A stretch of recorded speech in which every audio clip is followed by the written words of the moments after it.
ভারতে যে বিশ্ব তৃতীয় যুদ্ধটা হওয়ার কথা ছিল আজকে কি এখানেই দেখছি। এটা কি হলো বাচ্চার সাথে? আসসালামু আলাইকুম এভরিওয়ান, তোমরা কেমন আছো? আশা করি ভালো আছো। আর আমি কিন্তু আজকে ভালো নেই। যাই হোক বাদ দাও, আজকের ওয়েদারটা তোমরা দেখো কত সুন্দর লাগছে, মানে ফিলিংস আলাদা জলকার পরে এসে। যদি একটা গার্লফ্রেন্ড দেখতো তাহলে ফোনে কথা বলতে মানে প্রচন্ড পরিমাণে ভালো লাগতো, কিন্তু আফসোস নেই। টুমটুম ট্যাড়াও। গার্লফ্রেন্ড থাকার একটা ফায়দা কি বলতো, তার সাথে ফোনে কিছু না হলেও সুখ দুঃখের কথা বলা যায়। এইটা দেখতে পাচ্ছ, এখানে রাস্তাটা পার হয়ে মানে সামনে গিয়ে বসতে হবে, যেহেতু ভালো লাগে, বন্ধু বান্ধব ওখানে আছে। চলো বেশি দেরি না করে রাস্তাটা পার হওয়া যায়। চলি ওটা রাস্তা না মানে আর কি রাস্তা টাইপ। যাই হোক এখানে হাঁটতে হাঁটতে ফাইনালি চলে এসেছি। আর এখানে এসে দেখি সব বন্ধু বান্ধবরা বসে ফ্রি ফায়ার খেলছিল। যাই হোক এখানে আমি দাঁড়িয়ে দাঁড়িয়ে ফ্রি ফায়ার খেলা দেখছিলাম। শুনছি এই বাচ্চাটা নাকি ভালো হুইলি মারতে পারে, এই কারণে আর হুইলি খেলা দেখছিলাম। কিন্তু হঠাৎ করে এটা কি হলো ভাই? এটা শুনে মেরে কো ক্রিস কা গানা याद आ गया, जो गाना में बोल रहा है कि दिल ना दिया ले बेटा।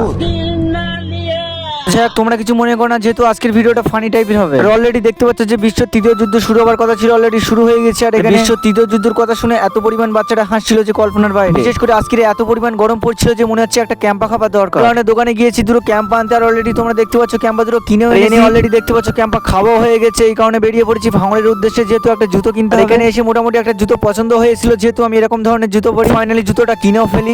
জিও সিমে নেট চলছিল না বলে ওই কারণে জিও থেকে ভোডা করলাম। আর হ্যাঁ, এখানে তুমি জিও থেকে ভোডা সিম পোর্ট করলে যে কোনো একটা গিফট তোমরা ফ্রি পেয়ে যাবে। এত প্রচন্ড পরিমাণে গরমের মধ্যে ভাবলাম যে একটু টক দই খাওয়া যায়। গরমের মধ্যে টক দই খাওয়া সবচেয়ে উপকারী, ওই কারণে টক দই খেতে এলাম। খাওয়া কমপ্লিট, এবার যাচ্ছি আমরা এক গ্লাস করে আখের রস খেতে। তাও আখের রসটা খেয়ে ভাবলাম যে আর একটু টক দই খাওয়া যায়। সোনপুরে এসে হালকা করে আরেকটা টক দই খেয়ে নিলাম। নতুন নতুন ব্লগ দেখার জন্য অবশ্যই চ্যানেলটিকে ফলো করে নিও।